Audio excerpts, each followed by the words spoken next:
Taga Southern Lady ka, kung mukaon ka og buwad. Kaning buwara, from Zamboanga City. Wow, from Zamboanga. Put-put, no? Lami na ba ning put-put? Diya. Napoy pataban nga. Kung sa tong nindot mahalon nga isda, kanin Kanin nga, lami nga buwad. Napay, napoy nukos nga buwad, Nukos nga. Yapoy, katong maglaba dyan, manioy dyan. Napo katong paborito nga, katong yellowish nga buwad, nga diin. Inig pinatuhon arang lamian sa gulan og tomato. Wow! Sa gulan og tomatoes, kanang tawag na ito, kamatis. Lami ni kaayo niya.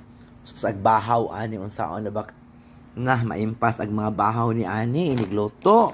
Kay, sus kanap palamang put-put palamang daan, inig loto aning put-put. My gosh, Daw sa to ning isda kani.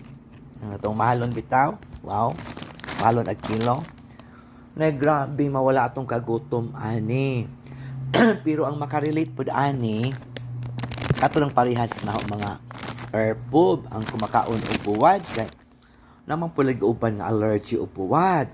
So kitang mga herbove dita mag-arti-arti. Mukaon ta og buwad kay mao man itong namataan. Padadyo na dun sa kaog buwad. Pero, lami man sad.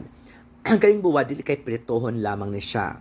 Sa una kami amri isugba, kay wa man lagi oil, way mantika. Di na po ta pautangon kay taas naglistahan sa tindahan.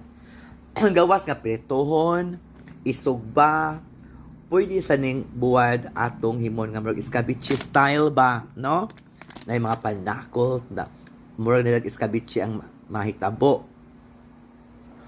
Pwede sa siya kanang isagol og maglawoy ka, imong subahan og buwad.